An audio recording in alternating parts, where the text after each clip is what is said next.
Hello, everybody, and welcome to episode number 4 of On the Flank. A big number 4. I'm excited. This is like we're finishing up a month of doing this podcast. My name is John George. I'm alongside Joe Kirkpatrick. Say hello, Joe. Hey everybody, we fairly nearly hit the big time. Oh yeah.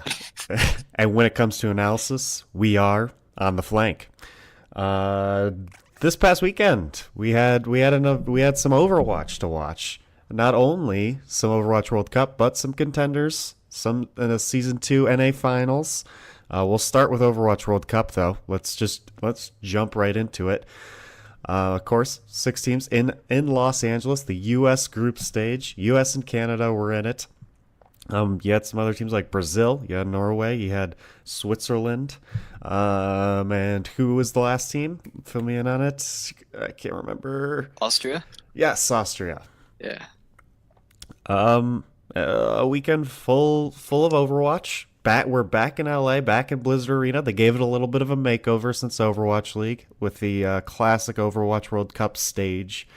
A downgrade, some might say. Yes, I would say so. Even if you're in the crowd, it's a downgrade because you don't have that big screen. You just have like 2 TVs in the top left and right corner.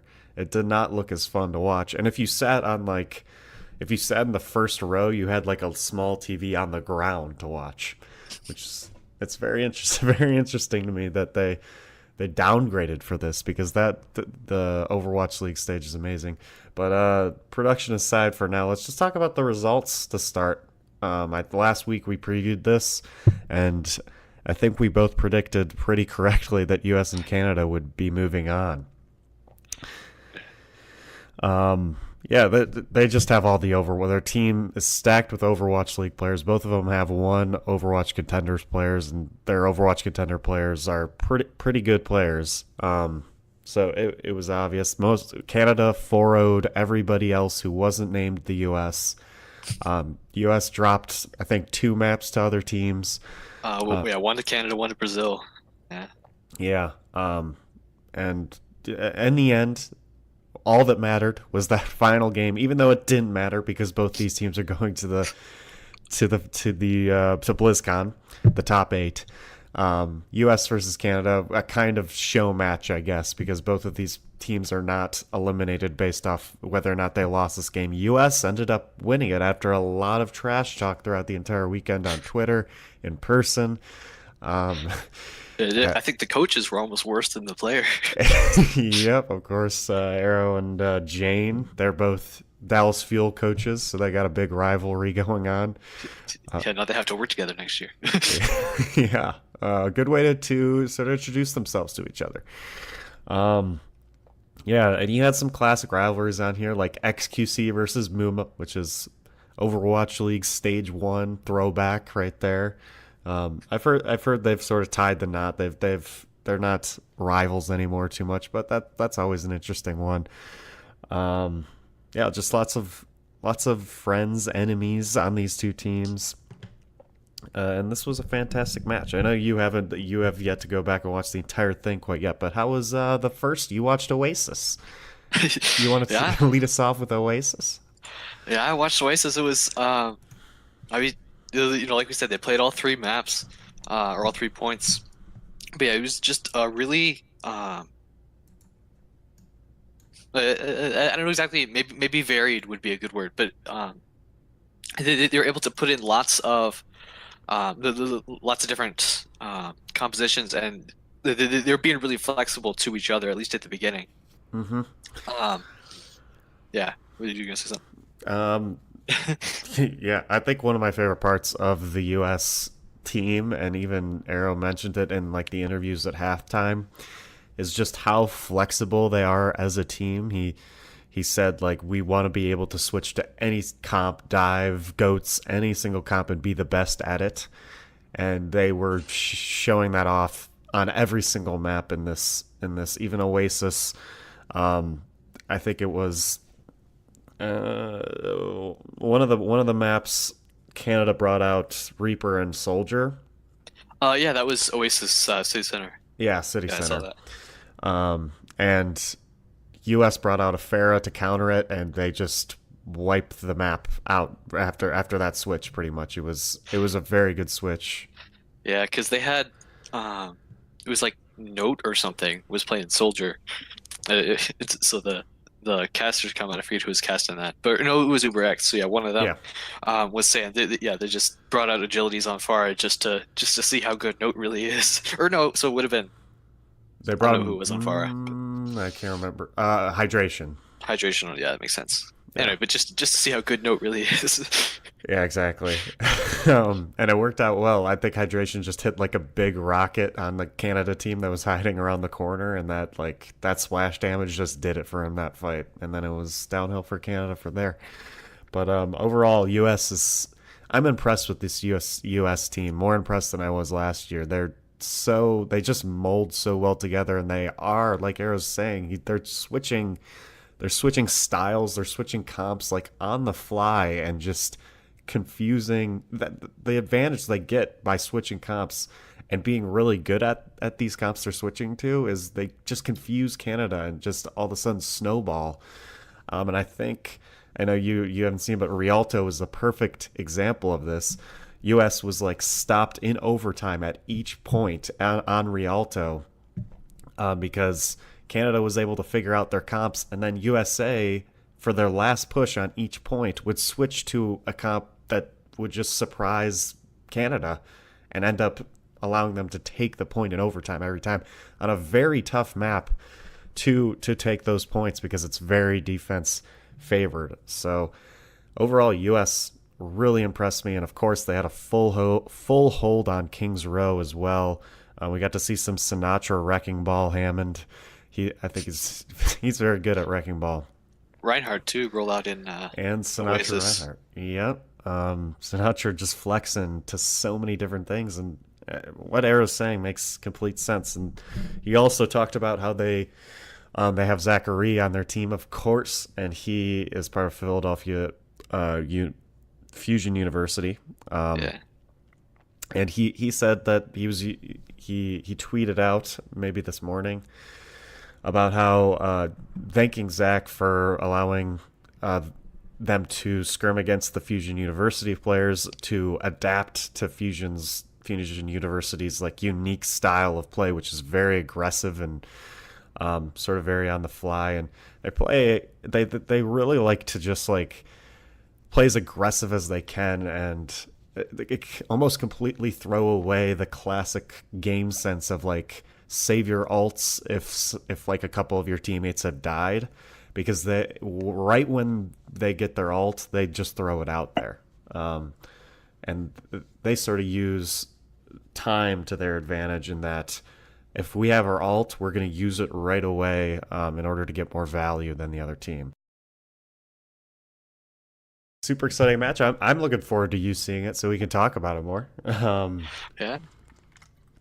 It should It'll be probably be later today. okay. Cool. And these two teams are probably going to be, um, honestly, they could possibly be in the top three teams in this World Cup overall, with Korea being number one.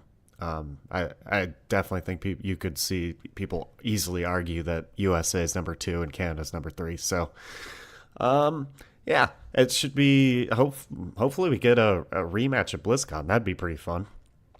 Definitely, yeah. One where there's actually stakes, Exactly. because there weren't any really at this one. There weren't. I think Canada would definitely come out with a better showing if they got a rematch.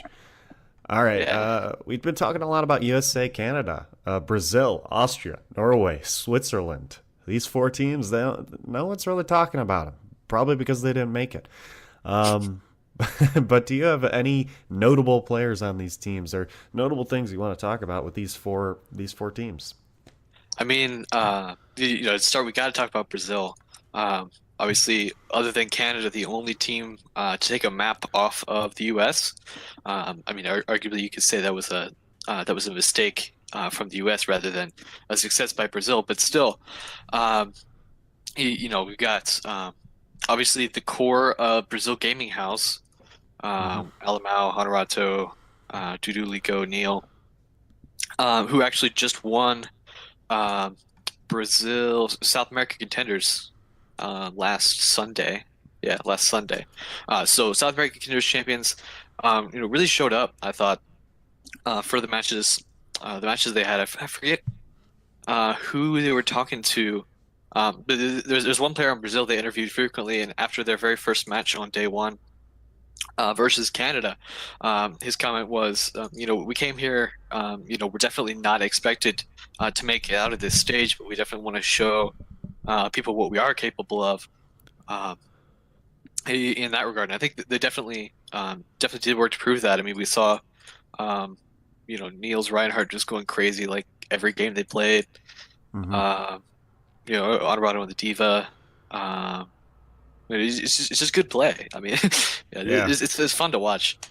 And you got to think if they had like the same advantages that United States and Canada and all these Overwatch League players have, and that's like tons of coaches, better ability to look at VODs and stats and all this stuff and analyze your play, Brazil would be competing with U.S. and Canada pretty easy. And I definitely think people should consider the talent from Brazil Gaming House and this Brazil team overall for their Overwatch League teams. Of course, we have amazing news of the 8 more teams coming that we'll talk more about later.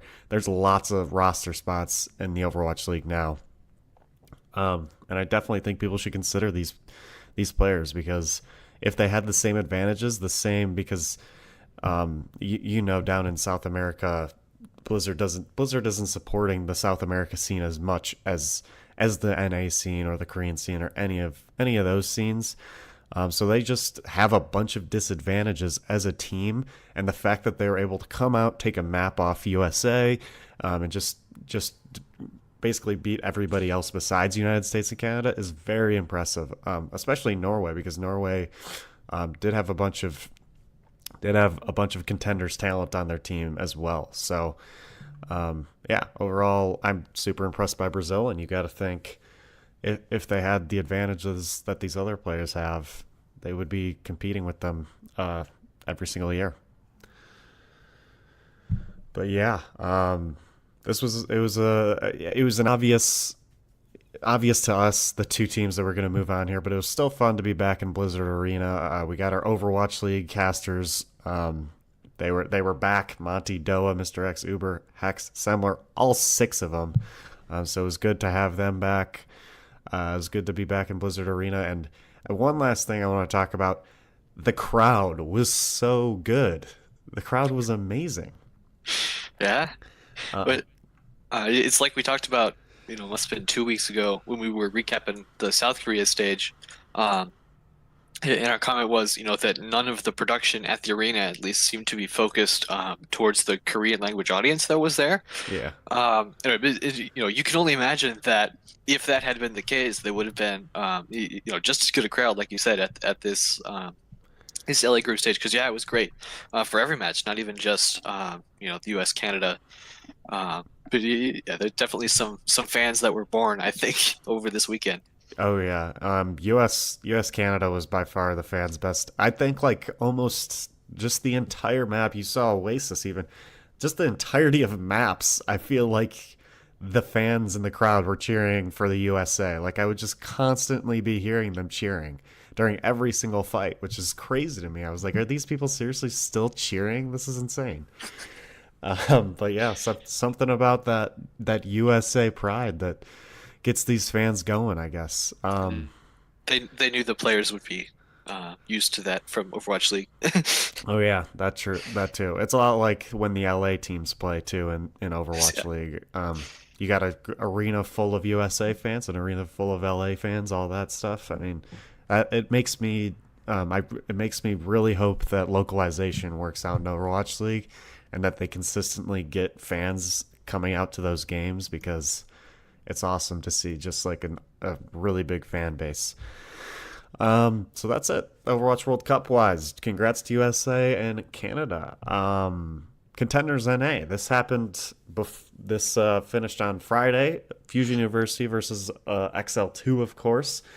4-0 by Fusion University. I know we were talking about how this should be a good match. XL2 has never faced Fusion University. Yeah. Yeah, it should have been a good match, but it was not. Yeah. It wasn't even close. Fusion just wiped the floor with New York Excelsior. Hmm. Uh, in my XL2, it was yeah. The and they did an interview with Zachary afterward. Because again, this was in Blizzard Arena right after day two World Cup. They just tacked on the match at the end for the Hmm. crowd that was already there. But they interviewed Zachary at the end of it, and they said, hey, do you guys have some sort of strategy going into this? Whatever. He just like looks right at the camera. He says, well, we decided we're going to play Sombra because she's overpowered, and Doofus because he's overpowered, and Winston because he's overpowered, and there's a game-breaking bug, and Ana because she's overpowered, and we're going to just spam our ults when we get them, and then we're going to win. And that's pretty much what happened. Yeah. It was, yeah, it was hard to watch. Oh yeah. I don't know if all these characters were played pretty often during the World Cup as well, and Fusion University they're so good. These guys are so good, and not only individually are they good, but as a team overall, their teamwork is fantastic. Um, and I hope to see a bunch of these people in Overwatch League next year, as I keep saying. Beast Halo, but not to mention Zachary. Obviously, he's really good. Beast Halo, really good. Who Are You? He's been fantastic. Like since Overwatch began, he's been in the Apex on Lunatic High for a long time. Yeah, and notably for this contenders match, he played Doomfist, I think, on every map, at least for a while. But like the vast majority of his time, he was just playing Doomfist the entire match, Yeah. and just wrecking face, just because of the like, from his team. Oh yeah. Who Are You is 17 years old, so he can't play in Overwatch League, but Yeah, um, not season two. he's amazing. Hopefully he keeps it up. Hopefully he keeps that talent this entire time, because he's a fantastic player. But yeah, it was awesome to see. Even if maybe in a couple weeks we get tired of Sombra, we get tired of Doomfist, and we get tired of Ana. It's great to see these heroes in the meta. Sombra's like been in the meta in and out. Doomfist was pretty overpowered when he first came out, but then was just nerfed to the ground. And then Ana hasn't been in the meta for like a year, I feel like. So even if Zach's saying all these characters are overpowered right now, it's fun. It's fun to see these heroes back into the meta. Especially something like Doomfist. He's a super skilled, fun hero to watch. Sombra's like she's fun to watch at times. I know the character or the players can get super annoyed with her because invisibility is kind of an annoying thing. At least Sombra like announces very loudly when she gets out of invisibility, and it's fun to see counterplay even in Overwatch in the Canada versus U.S. game. There was tons of counterplay um, to counter Sombra's EMP almost immediately when you hear Sombra come out of her invisibility. These players will react just almost right when they hear Sombra speak. It's amazing to see Zenyatta's trans. People hit ults right before they know Sombra's going to hit that EMP. That's a lot of fun. And seeing these players' amazing reaction. I imagine it's partly a fear response and partly just practice.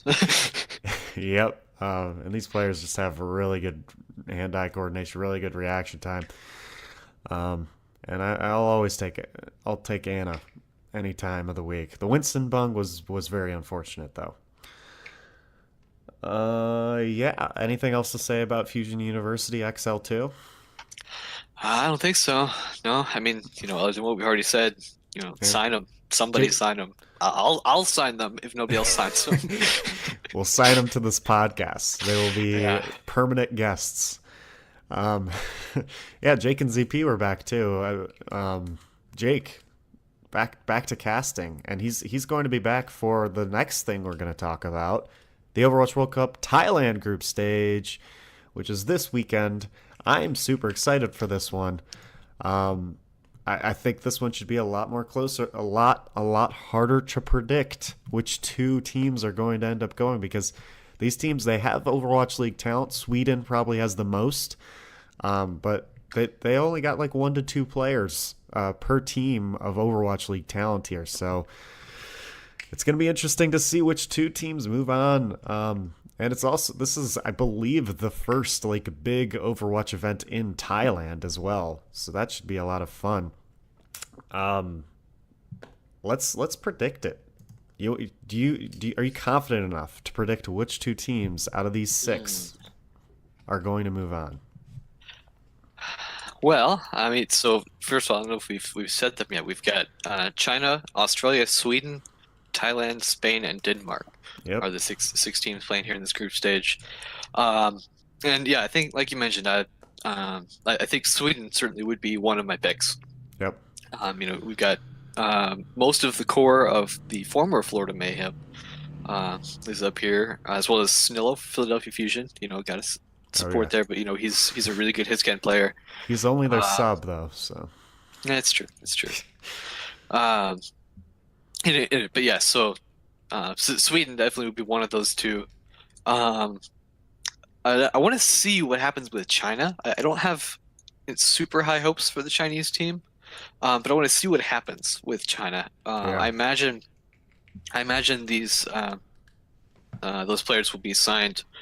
Assuming they do any well at all, to one of these new Chinese teams that we'll talk about. But if I had to pick, a second team actually to make it out, um, it might be Australia. Yeah. Obviously we got Cust on there. We've seen he's or he can be a team-changing player. Not like Fisher or like, um, can't think of anybody else, but Custa, Custa there, and then lots of returning players from past World Cup seasons, from contenders teams. I think probably Australia. I think would be my second pick. That's a good pick. Yeah, I'm as far as my picks go, I agree with you on Sweden. They've got the most Overwatch League talent by far, even though some of these players they don't have a team anymore. Chips, Manitin, no longer Florida Mayhem, which we will talk about. We have that in our news section. Reinforce. He's usually on the desk. We get to see him back in action again. Last time we saw him, I guess, was the All-Star weekend. But also, I like how the World Cup website, when you pull up the team rosters, it'll give you little icons for like what the players usually main.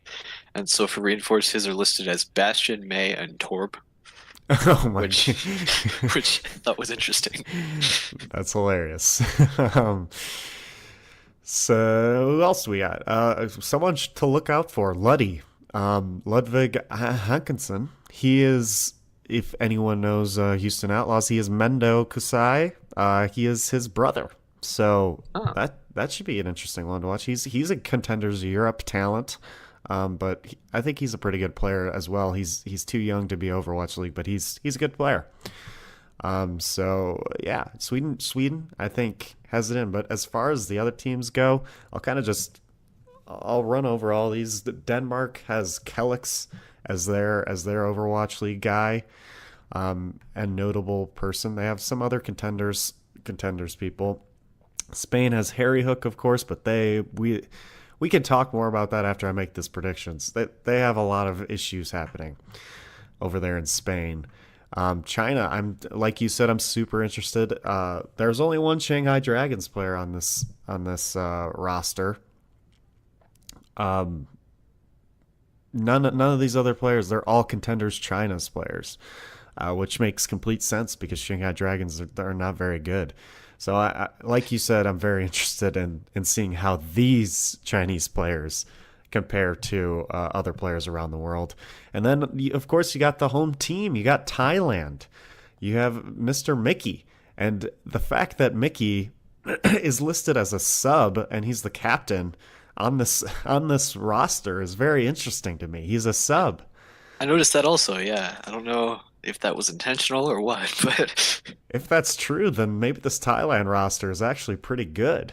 um, but yeah, I'm gonna go with Thailand. I think your Australia pick is probably the smart pick as number two. I'm gonna go with the hometown team of Thailand coming out and upsetting the world here. I think I think they will. None of the hometown teams have lost and not qualified for BlizzCon yet. I think Thailand continues that trend. It's true. You saying undefeated 5-0? No, they will lose to Sweden. They will not be able to beat Sweden, but they will go 4-1. They'll beat everybody else, There you go. and it'll be a super good match versus Australia. Everyone's going to want to watch that one. So we could talk about Spain a little bit. We could. What time are these? What time zone is Thailand in? Because I think or at least the matches are played at the same time as they were in Korea. I think, yeah, 8 p.m. Pacific is okay, the first match this weekend. So I don't know if it's in the same time zone or not, but they're playing the matches at the same time. okay, 11 p.m. Eastern time for us. So that's a lot of fun.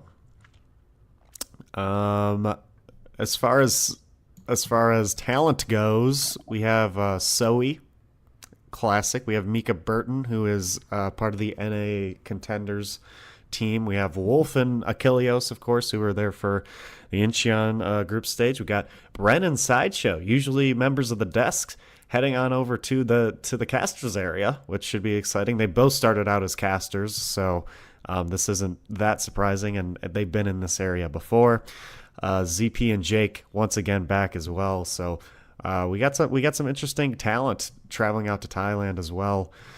Shall we talk about Spain and their woes? You want to intro us to their woeful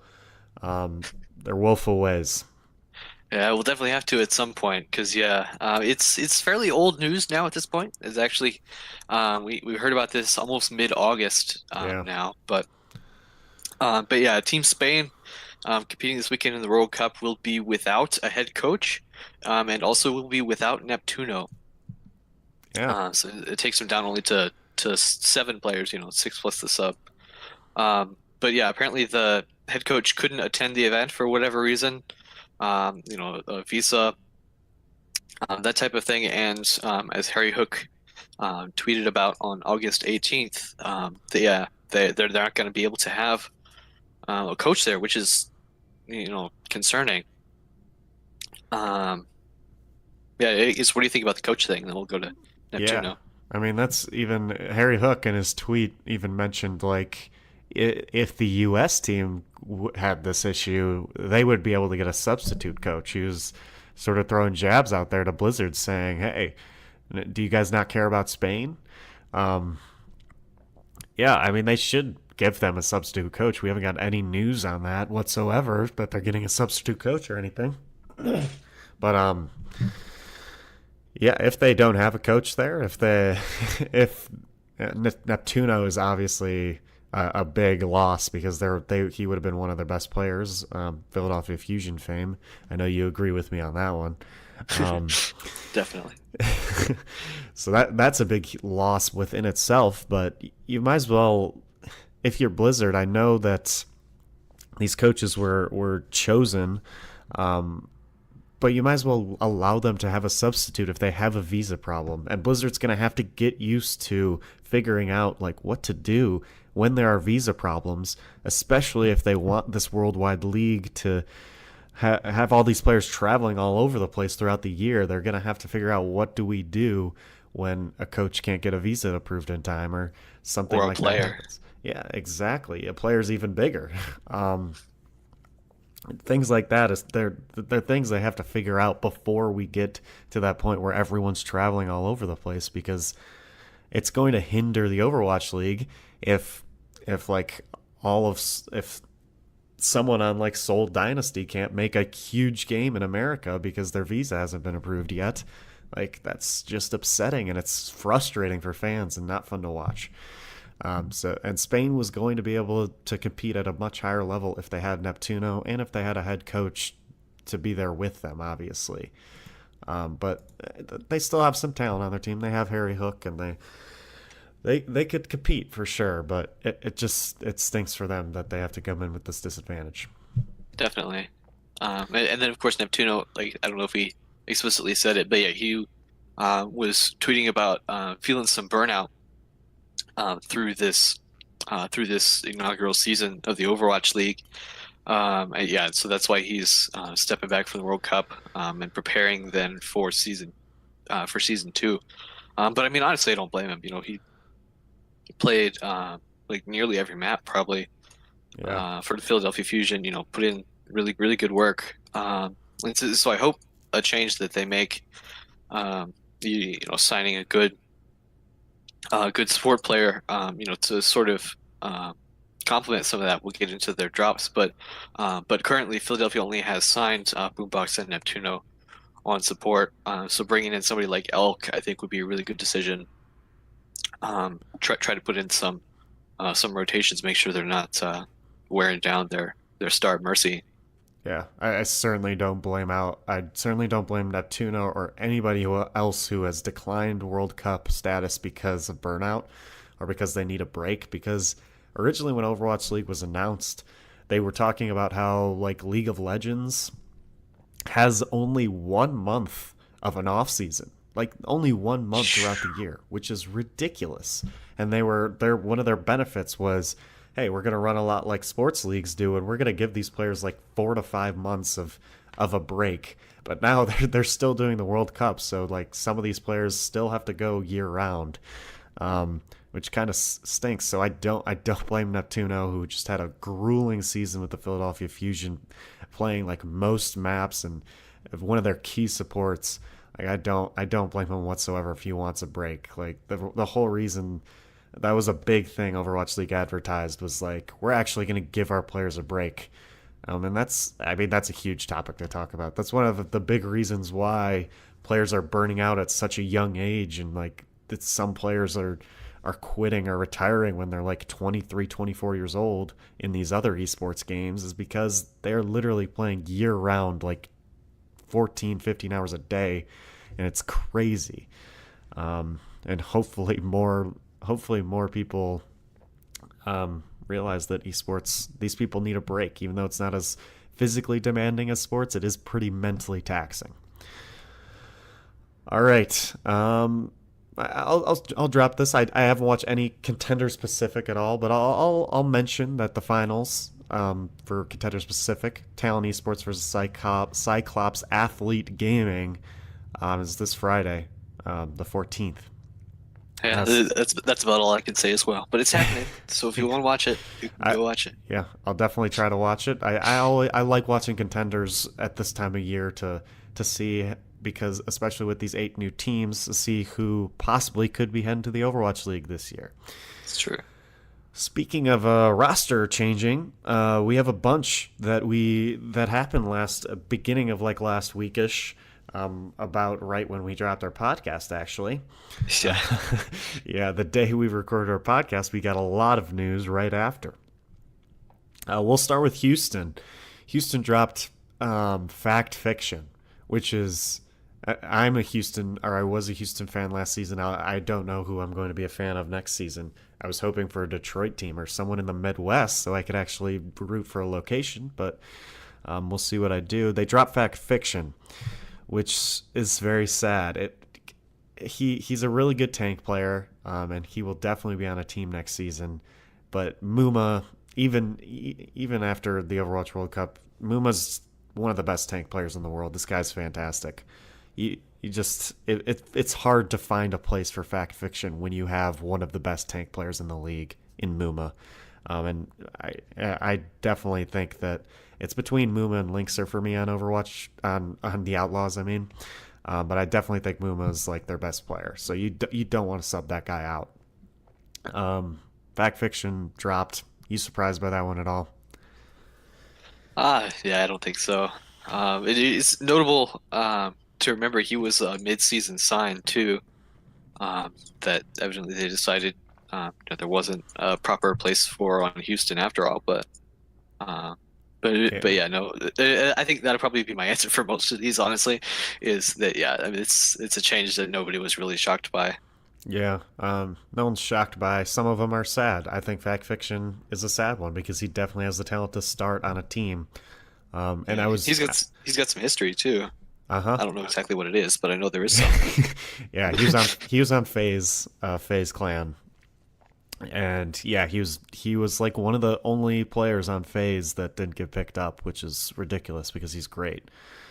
Um, and I don't know if he was. He definitely was in the World Cup at one point playing for USA. I don't know if it was last year or the year before, but yeah, he's one of the best American tank players for sure. I was when they picked up Fact Fiction, I was super confused as well because Muma's so good that I was like, well, they need like they as we all know they needed a tracer player very badly. I don't know why they were picking up Fact Fiction.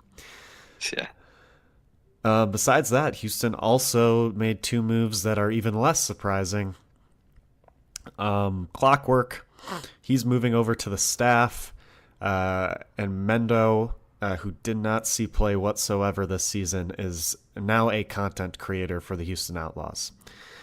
But they don't lose these players; they just move them to different roles in the organization, which is going to be a theme later with these changes as well. Clockwork, I think this is a fitting move for Clockwork. I don't think he has the skill to be a player in this league anymore. I think there was points in his Overwatch career where he peaked and he sort of looked very good on NRG FE. He looked very good. He was on NRG at one point and he was terrible. I think Clockwork. If you don't know what Clockwork, he comes from Team Fortress 2, which is basically Overwatch made by Valve, and he was one of the best Team Fortress 2 players, and that's why he got his name so big in Overwatch and why people wanted him to be on their Overwatch team. But he never got Overwatch down as much as he got Team Fortress 2 down. So it makes sense that he's moving to a staff role now. He certainly put in a valiant effort when they started playing him more there in the middle of the season. Yeah. On the tracer. Uh, hopefully, they bring in somebody here in the next while to maybe fill that hole. Although it's certainly not as necessary as it was in the past. Oh yeah. I mean everyone's always the one thing of the Outlaws need is that tracer player. And Clockwork tried his hardest. He really did. But he's now staff. Mendo, this is not a surprise whatsoever. I was lucky enough to actually meet Mendo when I was in LA a summer ago. He's a super, super nice dude. He's a great streamer as well. So it makes sense that he's going to become a content creator. He was once a part of Offline TV, which is a big streamer house filled with streamers from like League of Legends, Fortnite, Hearthstone, and Mendo was their one Overwatch streamer they've ever had. And he fit in very well there. It just made sense. That it makes sense for him to become a content creator because it seems like he has enjoyed that and been very good at that for a while now. And he never played. Outlaws. That's it for the Outlaws. They took a different approach where they kind of like I liked their approach better where they tweeted out like one player at a time because they were like each of these players deserves like equal attention like and everyone needs to know like hey this player's gone so they have a chance to be picked up. I like that a lot. Yeah, one of the coaches, yes, even specifically said that's the way they did it. Yeah. Yep. Yeah, Flame tweeted that, right? Yeah. I think Boston. so. Boston. I think this is my one. Boston. This is my shocker. The rest of these might not be surprising, but Boston dropped mistakes. After I was last week going to talk about how they shouldn't have dropped mistakes, and I'm glad that they didn't. And then they come out and they say, no, we are going to do that. What do you think about this? I have no idea what was going on. I mean, this was the dude who stepped in stage 4, or was it even stage 3 after they lost Stage 3. Dreamcasper, excuse me. And just hard carry this this team through an entire stage undefeated. Yeah, I don't know. Like the only possible logical reasoning that they might have done something like this that I've ever seen is that they're trying to build an all-Korean roster. Ooh. But I don't know why they would feel that was necessary. I mean, they've also got Note on there. Are they going to drop Note? You know, I Yeah, mean, that would also be honestly not very smart. Yeah, I don't know. Obviously, superstar now on Team Russia World Cup as well. Mistakes. Yeah, I don't know exactly what they're thinking there.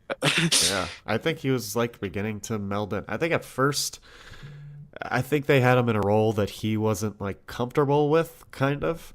And of course, Boston has so many other great talent, so much other great talent on their team, and like striker, and in Gamsu and all these other players who are doing fantastic work for them when they went on that undefeated stage run.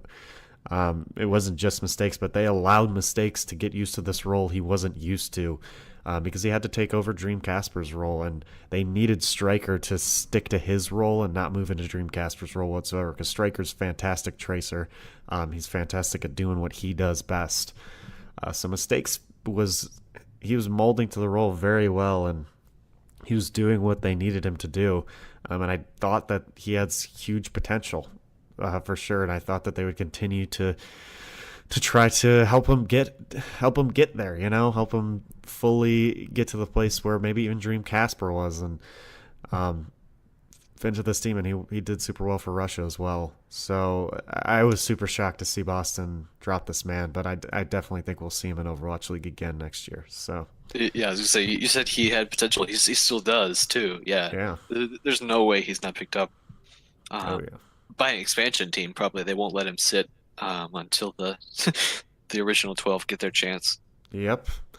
So yeah, that was a shocking drop, especially like after they had dropped like a three players, and then mistakes Yeah. came after. So it was even more shocking because we thought Boston was done. Philadelphia Fusion, your team, with some not too surprising. I believe you predicted this pretty easily. Joe Meister, Shadowbird, Dayfly. As we talk about, these aren't surprising, but as I said, some of these are sad. Because Yeah. although this isn't surprising that Shadowburn has gone off the Fusion, because EQO replaced him quite clearly, very early on in the season. It's sad because he's such a good player, and he's definitely going to find a home next season. It just depends where. As a Fusion fan, how do you like these? Well, yeah, actually, now that I'm thinking about it, one of these expansion teams should just pick up Shadowburn Mistakes as a duo. I mean, we saw how good they worked together a couple Yeah, weeks ago, but yeah, Shadowburn, yeah, that's probably the most shame to me. He's a really good projectile player, really good, flexing. I think he even played. I don't know, but yeah, really good projectile player. He'll definitely get picked up. Joe Meister Dayfly. I didn't include Dayfly in my prediction last week, but I probably should have. I don't know exactly what was going on there, but yeah, Joe Meister did not touch the Overwatch League stage all season because obviously they didn't. Philadelphia didn't play in the preseason. yeah, Um, so yeah, but I almost expected maybe he would do what some of these other teams are doing, transition into some sort of coaching position, some sort of staff position. But it sounds like that's not going to happen. yeah, But yeah, Joe Meister, Dayfly. Dayfly only played, a handful of maps all season. yeah. Um, Looking at things like those coaching decisions. We'll talk more later about a Dallas player who's moving to a coaching position as well. I mean, I just find that so odd. Like, why become a coach right now when there's so many opportunities now that they're opening the league up to more teams to become a starting player in this league? And it just confuses me. And there's probably reasons I don't know of, for Clockwork and all these people, but I like that Joe, because I think Joe Meister he's a great Lucio player, and I think he can improve and actually start to scrim with teams and like start playing again. yeah, so like I said, dropping Joe Meister and Dayfly, they're down from 4 supports to 2. So hopefully they'll be able to, like I said, pick up maybe Elk from Fusion University, something like that. Strengthen that lineup a little bit, put it in a rotation maybe. So, they won't be hurting people like Neptuno, Yeah. going into season two. Yeah. And Dayfly, now that Ana's coming into the meta, Dayfly's signature hero is Ana, so that kind of stinks that they dropped him, but that's the way of the meta. Um, Yeah. Fusion. We move on to Soul Dynasty, Miro, Guido, Wakid. They all are heading on out. None of these too surprising, but Miro is another sad one because we all remember the Overwatch World Cup when he was like the Winston. He was like the guy. Um, yeah, it's sad that he's gone, but it makes complete sense because he's never lived up to the Winston since he was the Winston, kind of. He fell off from that moment. So you could say it was just a small moment. But yeah, none of these. You surprised by any of these? No. Yeah, They're down to 8, so they've still got a nice core to, work with. yeah. Probably do some building, I would think. Especially when you pick up Fissure. The Miro move makes even more sense. So, Yeah. um, yeah. So while Soul does have these drops, they're going to be rebuilding hard. You know it. But yeah, none of these. You surprised by any of these? No. Yeah, They're down to 8, so they've still got a nice core to, work with. yeah. Probably do some building, I would think. Especially when you pick up Fissure. The Miro move makes even more sense. So, Yeah. um, yeah. So while Soul does have these drops, they're going to be rebuilding hard. You know it. And now we know that they're the only Korean team. So it might be that these Korean players they'll have an advantage in that these Korean players want to represent Seoul the most, because I know even in regular sports, uh, players love playing for the teams in their hometown. So that could be a huge advantage for Seoul with no Busan team being added. Florida, they cleaned house pretty much, a lot like the Shanghai Dragons, and that's smart. Unfortunate, but smart.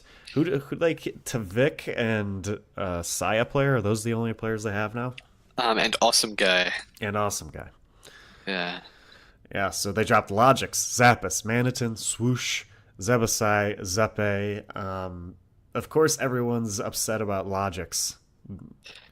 Yeah. Again, like that's let me look ahead and make sure. Yeah, I think that's uh the second and only other confusing decision Yeah. out of this list. We've all thanked him enough um, to know how important a deal he is. Hmm.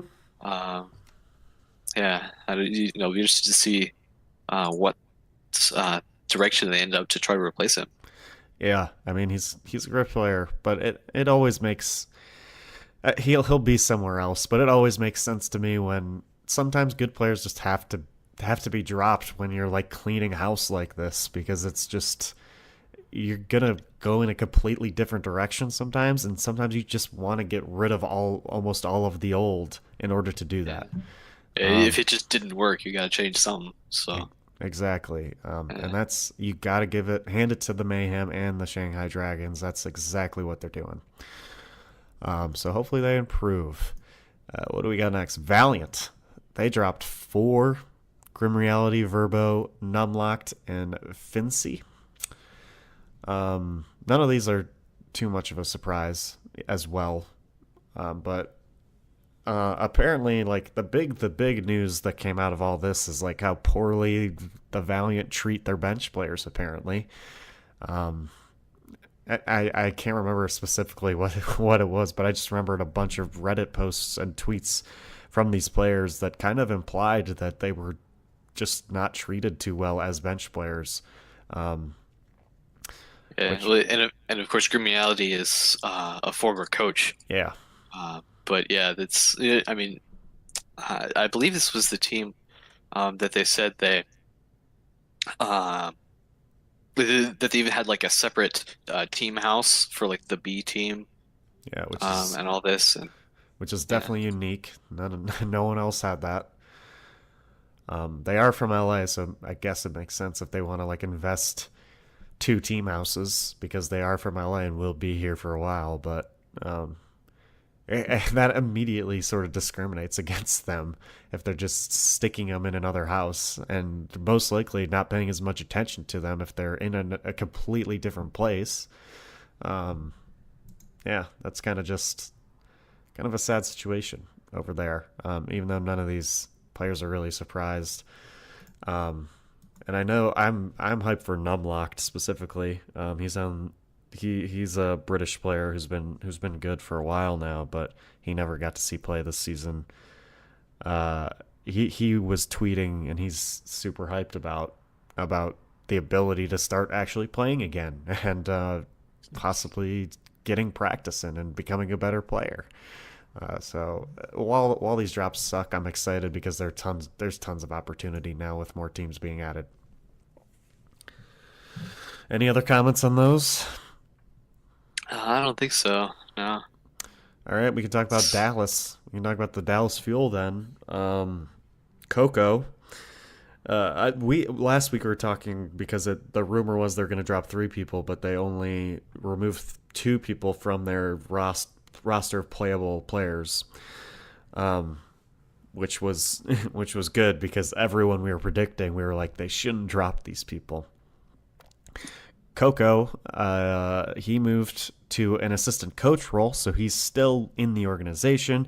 But Chips, he is no longer on the team at all. No one expected, or everyone expected this to happen, but it sucks. These are 2 Team Envious like OGs. These are 2 of the beginnings of Team Envy. So it's very sad to see them no longer play. But you got to get with the times. You got to get with the best players you possibly can. And Coco will still be there. He'll still be there in the background. And as we were talking about earlier, Coco, Clockwork, both moving to coaching roles, which I'm guessing means that they're just sort of burnt out and they don't really want to play anymore. Or they feel like they have more to share from experience than from mechanics. Yeah, exactly. Or they just like want to stay with this organization because I know Coco's like Envy's probably super close to his heart and these people in the organization. He might just want to stay in a place he's comfortable. Yeah. Last week we talked about a tweet from what must have been Hastro saying that they had chosen to renew 6 contracts. Evidently that number then increased to 7. Because we were talking about that they were going to maybe drop one of their hit scan players, Time Away KM or Effect. But it looks like at least for now, all 3 of them will still be on the Dallas roster for next season. Yeah, they must have because the signing period is officially over. The re-signing period is officially over. So they would have had to announce that released player by now. So they must have added another player to that list. So that's it for dropping news and transfer news there. We have a final change that just came out today, actually. Of course, there's going to be a Toronto Overwatch League team, and they have officially announced that Bishop is their head coach. Of course, Bishop, he was head coach for the London Spitfire for a bit there, and he's had a big history in Overwatch. Kungdu Panthera back in Korea, then over to Cloud9, then Cloud9 Kungdu when they merged. So yeah, Bishop's had a long history in Overwatch, and luckily he'll still be there. I think he's a great coach. So I think he was just thrown into the London Spitfire role kind of awkwardly with these 2 new teams that he hadn't previously been coaching. But he was still there because he's a part of Cloud9. So I think that was just an awkward position for him, and I'm glad he found a new role. Yeah, and it's a bit, as we get these other teams, we should see exactly where some of those directions take us. Yeah, and I'm super glad that it's starting already. The news is starting to come in. Of course, these expansion teams, they have this entire month. It has already started. It started last night to sign players. They get first dibs on all these players that have now been dropped and all the Contenders players and all those players out there right now. So I'm excited to see a bunch of news, and hopefully these rosters are filled out by then. Other news, not roster related. Uber Shouts he was awarded Talent of the Year by what is it, the Esports Awards, Metro In Esport, Stockholm. Yeah. yeah, on camera Talent of the Year, well deserved. I think he's my favorite. I think he's my favorite caster out of just any esport in general. He's just so good at like coming up with like phrases and all this stuff on the fly. It's pretty amazing. You think it's well deserved? Oh yeah, definitely. I mean, he's the rap god for a reason, right? So Yeah. And I know Monty was also, I think, nominated for this. that Unfortunately, sounds right. Yeah. Uber beat him out. Monty's got to be upset about that one. But yeah, Uber well deserved, and I hope more Overwatch League talent can win some awards like this because they are all super talented people. All right, big announcement, of course. This week was the addition of 8 expansion teams this season. Of course, we got Atlanta and Guangzhou earlier on, around the time Overwatch League ended, actually, and now we have 6 more teams joining Atlanta and Guangzhou. We have Chengdu, Hangzhou, Paris, Toronto, Vancouver, and Washington, D.C. We talked about this a little bit. I think the biggest surprise, because we didn't get any rumors for this whatsoever, it just like came out, is the Vancouver team. Especially like, Did especially did we see anything about DC? yeah, yes, Michael. Michael made a video leaking DC about 3 or 4 days before it happened, actually. Okay, I hadn't seen that. Yeah, Vancouver was like the one thing we barely saw anything about, so that was like out of nowhere, especially when everyone expected Busan, and we were seeing things about Melbourne, and it was just out of nowhere that we got Vancouver, and no like Chicago, no Midwest team either. What are your thoughts? We got like 3 NA teams, only 1 EU team, and then we have 4 NA teams joining. Yeah, and 3 Chinese teams. Did you expect this? Yeah, I mean, we talked. That wasn't a yeah that I expected it, by the way. That was just a yeah for the transition. Because yeah, we talked about last week that there was going to be a rumor about three new Chinese teams, and I think both of us were kind of skeptical at first. I mean, uh, like I said it last week. I'll say it again. That in theory we would have seen some of the best from the Chinese region on or in the form of the Shanghai Dragons. We all saw how that went Yeah, this first season. Anyway, so I mean, it's not out of the question to think that they can put together some good teams for this. Um, that would make me question even more, some of the decisions that were made during season one. But like I said, this Chinese World Cup team it might serve as a good, sort of measuring stick this weekend to try to see exactly where some kinds of this talent is. And I mean, obviously, the new Chinese teams don't have to sign Chinese players. Obviously, we can they can sign Korean players, players from all over the world. Uh, Obviously, there must be money in the country, yeah, money in that fan base. That's what we're going for. But can they fulfill? I guess we'll just have to see. yeah. I mean, to explain how it works, basically, like it's not up to Overwatch League really what cities these companies choose. They basically Nate Nancer and the Overwatch League decide which ownership groups are going to back these teams based off of how big of an investment they're going to make, basically just how much money the Overwatch League is going to get from them, and also based off of like whether or not they trust that group, all that stuff, making sure like they have a trustworthy owner in the league. But yeah, so apparently just like We didn't get a Busan, an investor that wanted Busan, and apparently all the European investors don't want in quite yet. But yeah, as you're saying, the China stuff is the most surprising to me. But apparently, Chinese ownership groups think that the Overwatch League is like the future or something, and that they have tons of Chinese fans. So I'm gonna trust them on that one. They're the ones putting money into it. Um, but yeah, as you're saying, they don't have to. And I think Slasher tweeted that like 70%, he believes 70% of the new expansion teams pickups will be Korean players. So I think that these Chinese teams are going to learn from Shanghai's 0-40 season and say, yeah, we're just going to pick up the best players we can. We're not going to, it doesn't matter what they are. We're just picking them up as long as they're good at Overwatch. And you got to hope that they do that because I don't want to see another Shanghai Dragons. I don't want to see 4 Shanghai Dragons next year.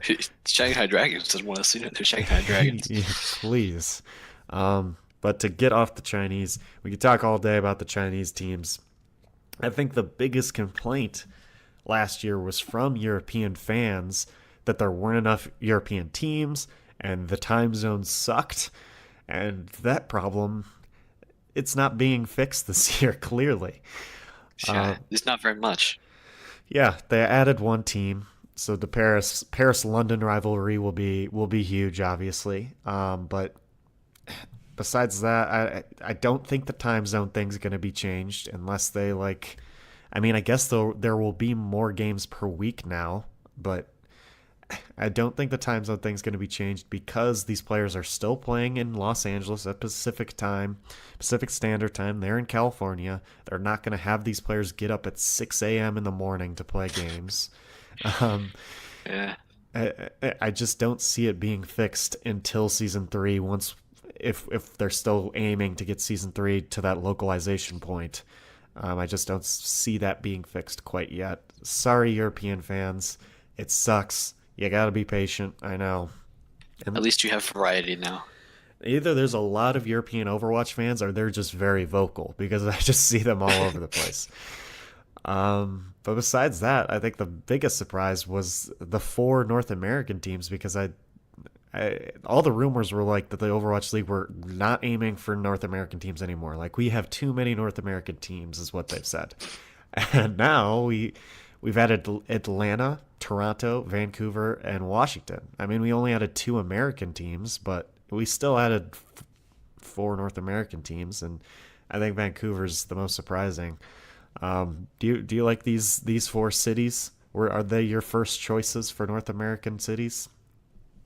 I mean, obviously, a first choice might have been somewhere closer in the Midwest. Um, Please. but yeah, I mean, they're certainly not bad choices, I don't think. Like I said, evidently we had some warning, but DC was at least a little bit of a surprise to me.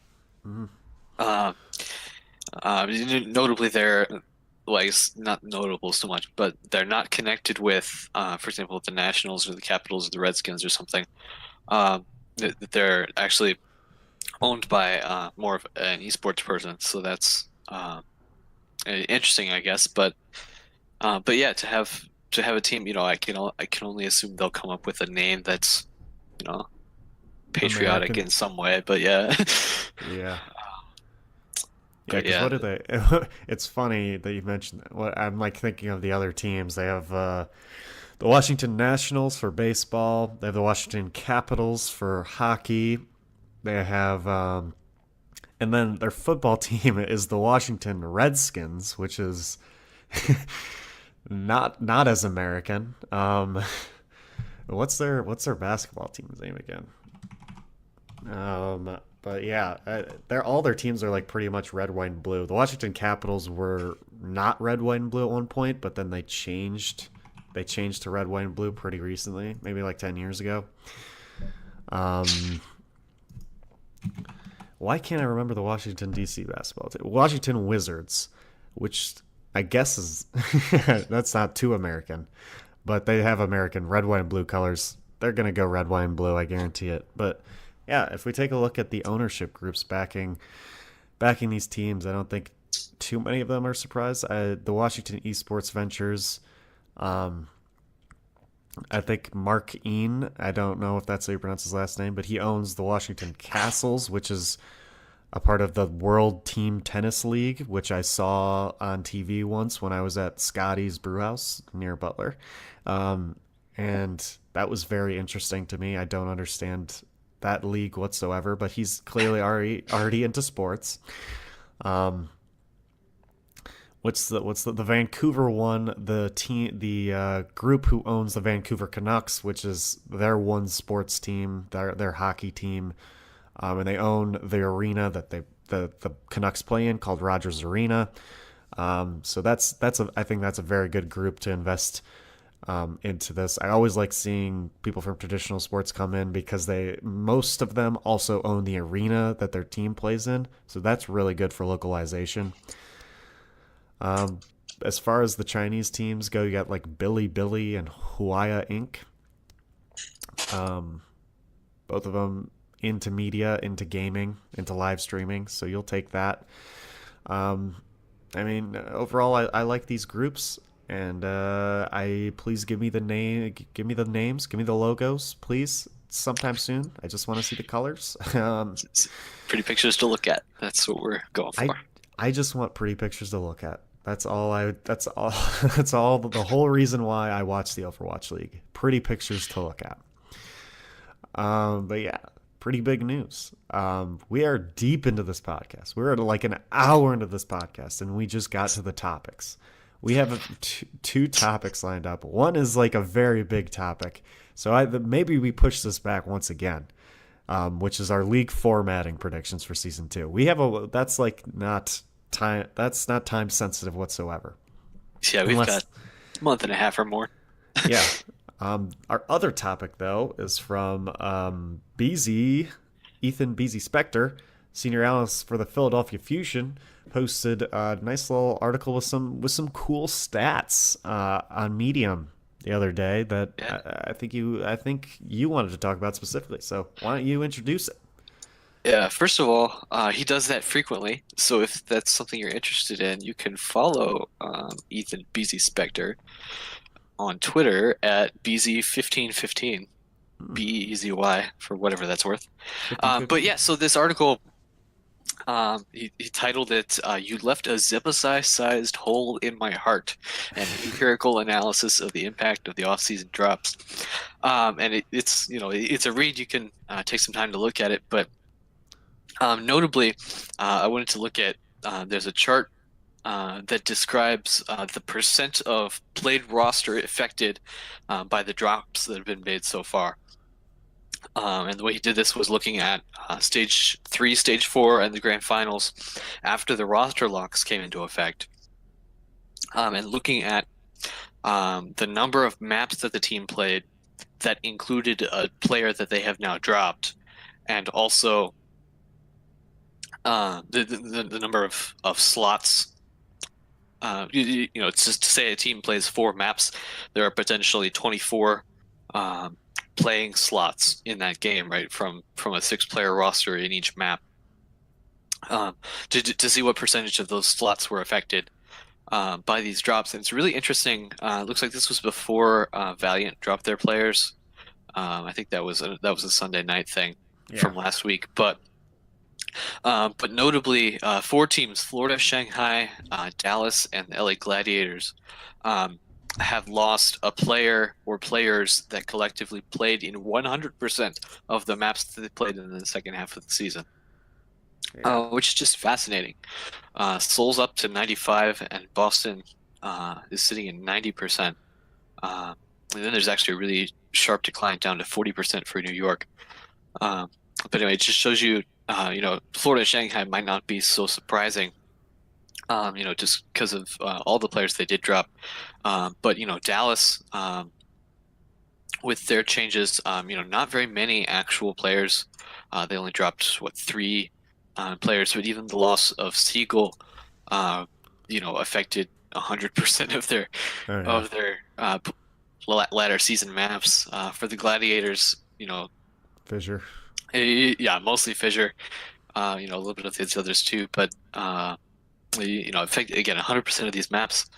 Anyway, it's just interesting to watch, very interesting to look at this graph. So like I said, LA Valiant is listed as 0, because this was before they made their announcement. But um, Yeah, you know, I think if that's the way you want to measure player effectiveness, which probably shouldn't be, uh, but but that's a way you could do it, and it gives you some interesting results. it's fun. It's fun to look at, but it's cool to see Mayhem Shanghai obviously like at the very top of this list, and it makes sense. They dropped like all their players, but it's more interesting to see people like the Houston Outlaws and San Francisco Shock like at the bottom of the list instead of people like New York XL or Philadelphia Fusion who had very successful seasons. Outlaws and Shock didn't even make the playoffs, but they are very confident in their rosters, and I mean, I think rightfully so for specifically the Shock. Their team in the second half of the season got significantly better, with the addition of like Super Sinatra, all these people who finally grew up and became men, turning 18 years old, um, and the addition of what's his name, the guy who's the coach for the Boston Uprising. Um, I can't remember his name, but he was very Good question. he led them to the 10-0 as well. He was part of that 10-0 roster. Um, the Shock complete that makes sense to me that they have barely dropped any of their effective roster because their effective roster is very good. Same with the Outlaws. The Outlaws are very Crusty. crusty. That's the Yes, coach's name. Yeah. yes, it is. Anyway, sorry. The Outlaws, I know that many of their players have tweeted they're very confident in the players they have right now, and at their like heights, at their highest points, Outlaws have looked like one of the best teams in the league. At their lowest lows, they haven't. They just haven't found the consistency, and they haven't found a Tracer player. Even though Tracer's not too good in this meta right now, a Tracer player is always useful. I think just one DPS addition for the Outlaws should be good enough, and there are rumors that the Shock are trading Dante to the Outlaws. Did you hear about Uh, these rumors? no, I didn't. Which would be a That would fantastic. solve the problem. Yeah, it would be a fantastic trade for both teams because Shock, they don't really need Dante. They've got a lot of DPS players. Even though Dante's fantastic, he's like my most improved player. Honestly, he's at the beginning of probably at the beginning of the season. I had very low expectations for Dante. I did not think he was that good of a player, but he surprised me every single week. And the Shock don't really need him that much because they have some fantastic DPS talent. So it'd be great to get rid of him for some money or another player. And the Outlaws, fantastic for them as well because they need a Tracer player, and Dante is a Tracer player. Yeah, so that's my spiel on the Outlaws, San Francisco Shock. Anything else interesting to you on this graph? I guess not particularly. Let me scroll through here. Um, Yes, so the name of the article then came from, yeah, that Zebasai in particular, Zebasai and Zupe for Florida, yeah. tied for #1 ranking in that they played all of the maps that Florida did, in the second half of the season. hmm I mean, Um, and, and you were talking about Houston having a confident roster. Houston and Philly Fusion each dropped 3 players, but none of them played more than 20%. None of the individual players that they dropped played more than 20% of the maps that their team did, yeah. during that time period. Oh So, yeah, makes complete sense for both of them. Even though Outlaws didn't make the playoffs, I think Outlaws are super confident, and Fusion obviously had a fantastic run at the playoffs. And I like the Fusion starting roster a lot, and I think they have room for improvement and room to maybe go back to the grand finals again next year. Another notable thing we never talked about was the London Spitfire dropped nobody. at least not yet. There's been no news from the London Spitfire yet, which makes sense from a championship winning team, right? Yeah, you don't change what you don't need to, I guess. Yeah. If Like, it and they've ain't only got broke. 7 players, so that it's not like they can even drop, drop the excess or something. Yeah, they mostly drop the excess later in the season, actually. So I think Yeah. most of their drops happen pretty early on. I'm not surprised if they've re-signed all those players. So Yeah, interesting little article for sure. Go read it. BZ's amazing, and I know you think he's amazing as well because he's part of the Philadelphia Fusion. Um, There's that. let's another fantastic episode with tons of news. Hopefully, I don't think we will have as much news to talk about next week, so we can hit that topic of league formatting predictions. I would love to have more news. I always love news, and I love roster pickups, but I don't think those expansion teams are picking up rosters quite yet. So hopefully we'll get to that topic next week. As far as social media goes, you can follow us on our personal Twitters. Mine is JWGeorgeIV. Joe's is Kirkpatrick _Inc. INC. And then you can follow us at our podcast Twitter, On the Flank Show. You can email us in some topics or questions you would like us to answer. ontheflankshow@gmail.com is that email. Of course, you found this podcast in some way, but if you want to listen to it in a different way, we have tons of options for you. You can listen to it on ontheflank.podbean.com. You can listen to it on YouTube. My channel is John George. Or you can subscribe and listen to us on iTunes. That's my favorite way to do it because you press that subscribe button. It just sends it to your phone every single week, every single Monday night when we release one of these episodes, or Monday afternoon. Depends how quickly I edit it. And of course, next week, Joe, you know what happens next week? Episode 5? It's true, we go on Spotify. Spotify. That's when we really hit the big time right there. Oh, yeah. There are tons of Spotify users. And guess what, Spotify users? We will be coming to Spotify next week. Spotify requires you to have 5 episodes for some reason. I mean, they're just doing their due diligence, trying to figure out if we're a legit podcast and if we're dedicated to the art form. And we are. So, yeah, look out for Spotify next week. And thank you guys for listening. Catchphrase!